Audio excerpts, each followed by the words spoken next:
In the beginning, God created sex. Okay, sure, there was land and water and birds and stuff, but the good stuff he saved until last. See, Genesis 1 and 2 describes this crescendo, this creative masterpiece, and at the very top, God makes a naked guy and a naked girl, and he performs the first and fastest wedding ever. And then he tells them that their job is to make babies. I mean, that's a pretty interesting job description. What God made for our joy and for his glory was so, so good. Like, could you even imagine the kind of sex that Adam and Eve had in the garden? I mean, no preconceived notions, no misguided expectations, absolutely no breach of trust or even self-consciousness. It's just pure, undiluted joy. But the story changes, like everyone else's, right? It's boy meets girl, they fall in love, they get married, and then comes the honeymoon. And before you know it, Adam starts eyeing the Georgia peach hanging around the wrong part of the garden. You see, Adam and Eve started to look for joy outside the garden. And they decided that God was holding out on them. Satan didn't convince them to do the wrong thing. He convinced them to want the wrong thing. You know, we do this all the time. You know, we look at God's plan that a man and a woman should only find sexual pleasure within their marriage and no one else. And we've been tricked into seeing that as a picture of like rules and chains and shackles meant to spoil our fun. We decide that God's holding out on us, holding us back from something good. The problem is that we never learned our lesson in this, that God tried to show the answer, that he was the answer in this equation, and that the gift giver is still better than the gift. It's easy to forget. In fact, we see this later in Scripture. Fast forward a few millennia, the Apostle Paul in 1 Corinthians 5, he's given up trying to address all the creative ways that his church people have found to sleep around and mess with each other, that he just uses this word porneia, this broad stroke, a word, just a junk drawer full of sexual sin. This word even sounds familiar to us, porneia. It's used to describe sex outside of what God intended, for a woman and her husband to enjoy this gift together, a little piece of Eden. See, the Christians at the church at Corinth were pursuing joy beyond the garden. They were doing anything and everything that they desired, just like we do today. See, we see sex everywhere in our culture. We have sex because we're in love and we have this deep spiritual, physical, emotional connection that can never be described in human words, and then we use it to sell cheeseburgers on TV. We become experts at justifying this myopic pursuit of sex.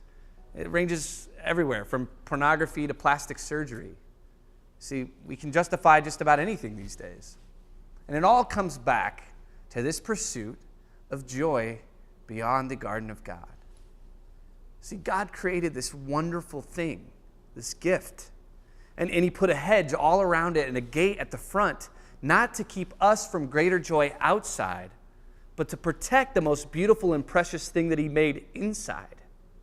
You know, we walk out of the garden, we're naked and ashamed of what we became, and we've been on this quest ever since to take off the fig leaves and stand out in the open and declare, like a rebellious teenager, that we made the better choice, that we aren't ashamed anymore. The truth is that ruse is up. We should be ashamed. Our pride, our fixation on getting as close to the moral line as we possibly can without going over it has cost us a lot. #MeToo was the #1 trending topic in 2017. It's a movement about sharing personal experiences of sexual abuse and violence against men and women. Our kids, they surf porn on any number of devices that they have in their homes. 93% of boys and 62% of girls have seen online pornography before the age of 18. Our husbands hold their wives to an expectation of this fantasy sex like they see on the internet, and all the while they distance themselves from the emotional connection and trust. Women are victimized every day, taken advantage of, sometimes even in their own marriages. We've become so tolerant of so many different ideas about what sex even is that nothing scares us anymore. We revel in the fact that we can engage in sex with multiple partners and feel nothing for them. We even make slaves, buying and selling human beings who can't say no. And we kill the children that inconvenience this pursuit of more and more and more. All because of one truth, one hard truth, that as a culture, we worship sex above all else. And that's hard to talk about.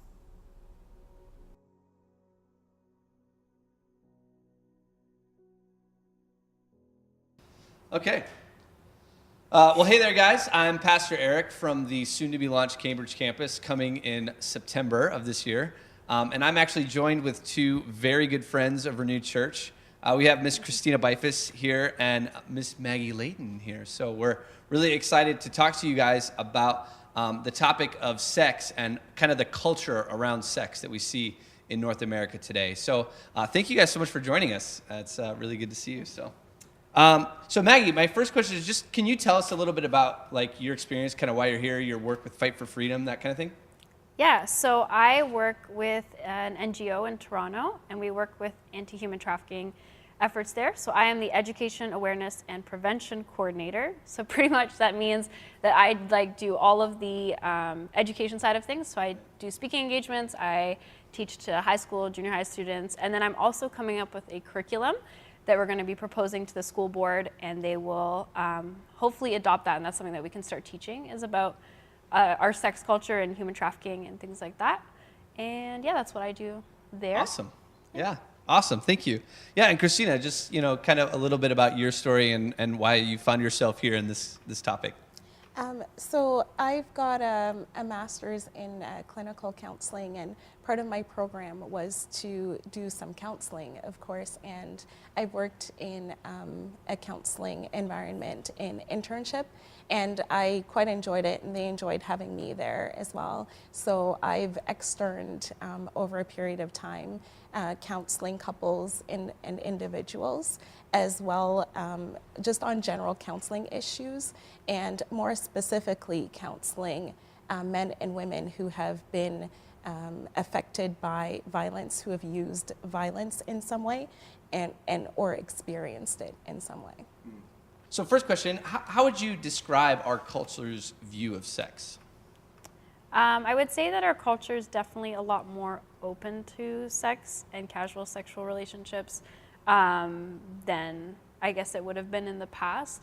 I think as we're starting to see, especially with the millennial generation, it's a lot more about self-gratification and about fulfilling your own desires, or fulfilling your own personal journey or self-growth or exploring yourself, than it might have been before, where it was more of a relational, spiritual experience. Yeah. So I think that there's definitely been a shift towards, a lot more towards the self and less towards the other person that you're actually engaging with.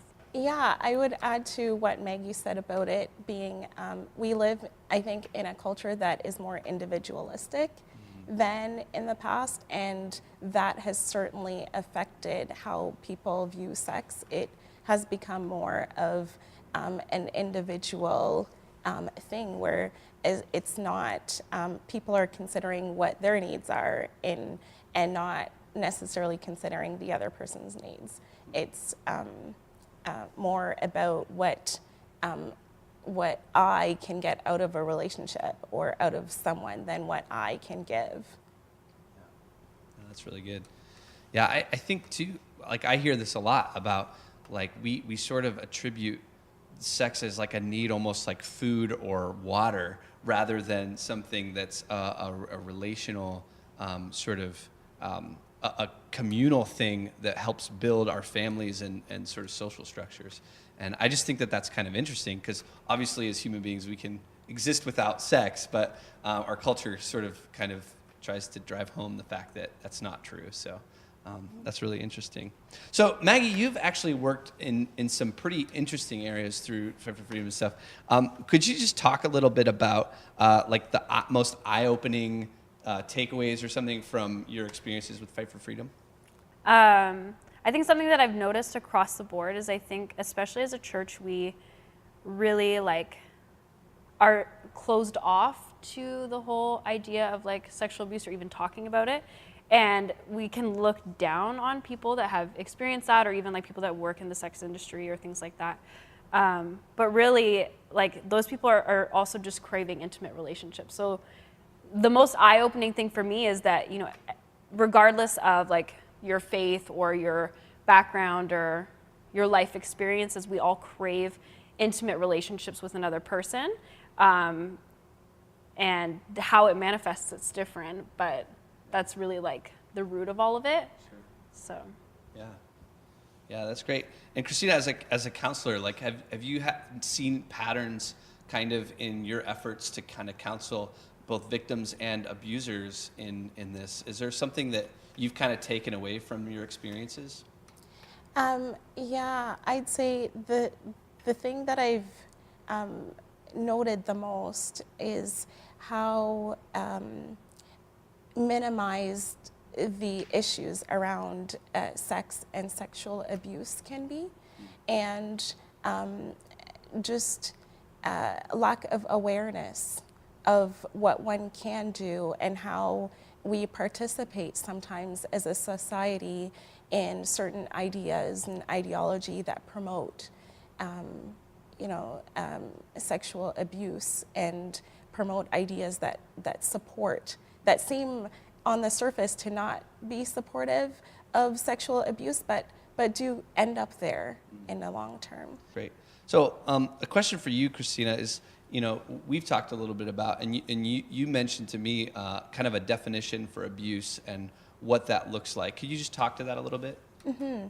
I think sometimes it's hard for people to talk about abuse on a level playing field, because what some people interpret to be abuse, some other people may say, well, I wouldn't really say that it is that particular action is abusive. Right.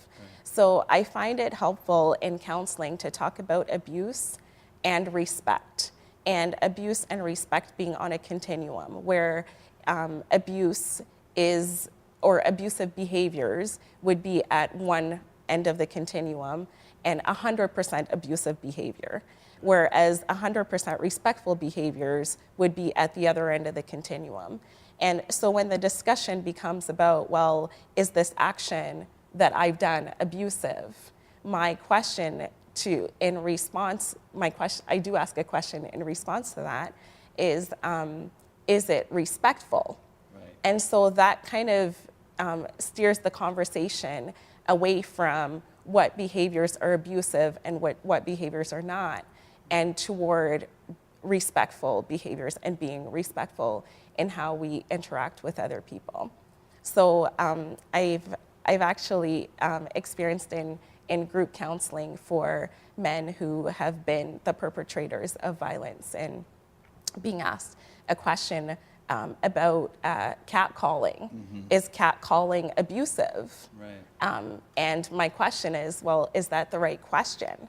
Should the question not be, is that respectful behavior toward the person who's experiencing that? So that kind of,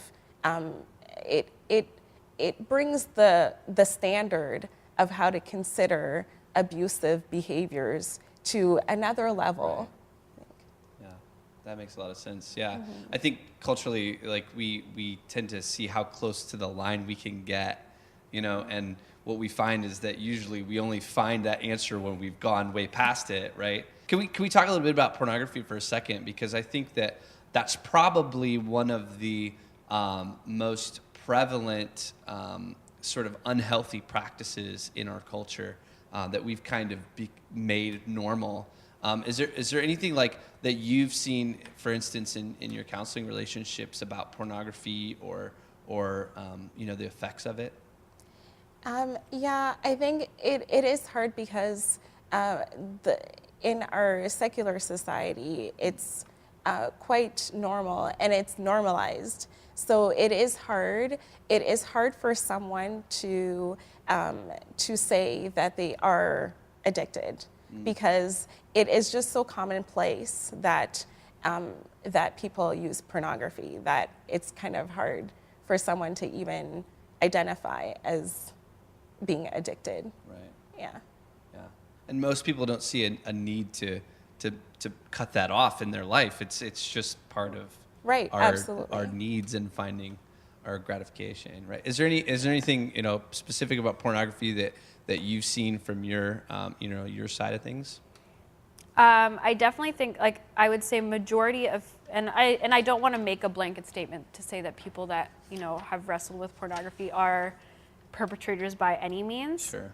Because that's definitely like a personal choice. If you decide to go that far, then that's up to you. But I do think, like, everybody, I would say, like, all people that have taken advantage of women in those ways, and like in my work where women have been sexually abused or trafficked, a lot of them, you'll find that the study is they had watched pornography at a very young age, like between 8 to 11 years old. So it does make a huge difference in how you because they talk about it in science, how it rewires your brain. You've become so accustomed to it that it becomes like a drug where you need more and more and more, and eventually it can lead you to places like we're seeing today with like very violent, sexual relationships, or like, child abuse and things like that, which has been, For sure, yeah. It's kind of a hole that just keeps going and going and going and getting worse and worse. And I think too, like from a perspective of how God intended marriage to be, sex existed before the internet, and marriage existed before the internet, and all of these things. And we've through pornography, one of the things that I've seen that has been probably one of the most damaging things in relationships and in marriages is just the expectations that pornography sets for sexual relationships, right? Is that, I see, X, Y, and Z, and so I'm supposed to expect this in my married life. And as you said, kids are getting a hold of this stuff at a very young age. For me, my first experience with something like that was at 9 years old, right? And so it's I can't speak for everybody, but it's so common now that I think it's something that certainly needs to be addressed. And did you have something to add? Yeah, I think also pornography helps to blur the definition between sex and violence and control. Mm-hmm. It kind of mars that a little, because there's sex, which is on one side, and there's power and control, which they're not related. And the pornography builds, in my mind, it builds a relationship between sex and the power and control, and it muddles all of that. So I think sometimes it's hard for people to distinguish the difference between sex in a relationship and power and control in the relationship. Whereas the power and control that is sexual abuse, right? And it also makes it difficult for someone who's experiencing sexual abuse to come forward about it, because there is confusion about what it is and what it means in the relationship, and does it have a place in the relationship. So it's hard to identify what is healthy around sex in the relationship when that is muddying the waters. Yeah, that's good. Yeah, look, can we take the conversation back to kind of the Me Too movement too? Because I want to talk a little bit about the positives about kind of where our culture has come. I kind of use the analogy, I think, with you, is that we've kind of taken Hollywood as like a rock in the middle of the stream, and we turned it over and we're like, oh, there's a lot of yucky, creepy crawlies under here. And so, like, can we talk about like kind of the empowerment that women have found, and some of the positives that have come from this? Yeah, I think it definitely gives like women a space to speak where there wasn't for a long time, and to just share and like to relate with other women. I think it's very isolating and shameful to experience, sexual abuse or sexual assault or things like that.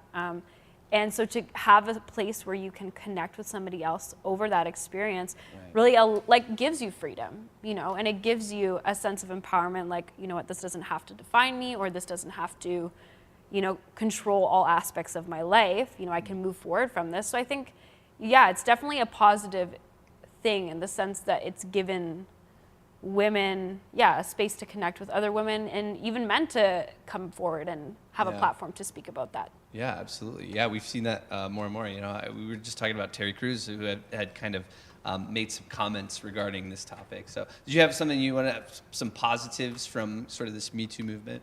Well, I think it is really helpful for other women, especially when women of prominence and women who are in more powerful positions, let's say, speak out about their own experiences, because it helps the women who are not in those positions to feel more empowered to do so. And I think it's kind of harder, in my experience, it's harder for women who are in those powerful positions to speak out. It seems kind of that it would be contrary to that, but it is harder because when you're talking about any kind of abuse, abuse is about power and control. And for a woman who is in a powerful position to have been abused, to have been overcome by someone else's power, that plays a dynamic with that woman where, as I've seen, those women who are in those positions are more easily wanting to deny what's occurred to with them, because they're afraid of the image. They have portrayed such a powerful image, and what has happened to them has ruined that. And they're afraid of how they will be perceived by others. So it's a lot more difficult for women in those positions to actually speak out about it. Yeah. And that really does empower others as well. Yeah. Yeah, and I think too, one of the things that we've seen kind of in this resurgence of kind of women getting a voice in this is that you see that a lot of people have experienced this in life, and just to put a face and a story with that, I think is helpful. Well, I think the women who are not in powerful positions can, for them, sometimes it's, well, if that happened to her, and she is who she is, and she is able to talk about it, and she is able to regain some sense of her own identity, then that could happen for me as well. So for you, like, God talks a lot about, what he sees in us. Obviously, has done a lot for us. So, like, what would you say in your experiences with women, what would you say that identity, how important is like God's view of our identity to them? Yeah, I would say it's the most important thing for sure. I have met with a lot of women that have, experienced sexual abuse or human trafficking, and I think the first step to their journey is to understand that, not all men, especially as we see God as a father figure or like a husband figure type of thing, that he doesn't see you as the world has seen you or used you, I guess, in the past. So for them to see themselves through a different light, and to know that somebody's not looking to take advantage of them, is not like looking to use them or exploit them or, everything under that realm is, just, it's almost exciting. Like you see these girls that go from complete transformation to, like being very fearful and like totally don't value themselves as even like a human being, to going and, seeing their identity in Christ. And it's a huge huge part of their transformation. Yeah, that's For the men who have been the abusers as well, the idea of value is very important, because there's a phrase that I've found really helpful in understanding both the users of violence and the ones who've experienced it, is hurt people hurt people. And when the men can find value in themselves as well, they are able to attribute value to others. So when a man who is being counseled for that, he needs to find value in who he is. And out of that, he's able to attribute value to a partner. Yeah, that's good. Well, just last question, like what would you say to somebody who has found themselves a victim of sexual abuse, or kind of even just of this culture, kind of feeling shame for maybe the decisions they made? How would you suggest that they find help?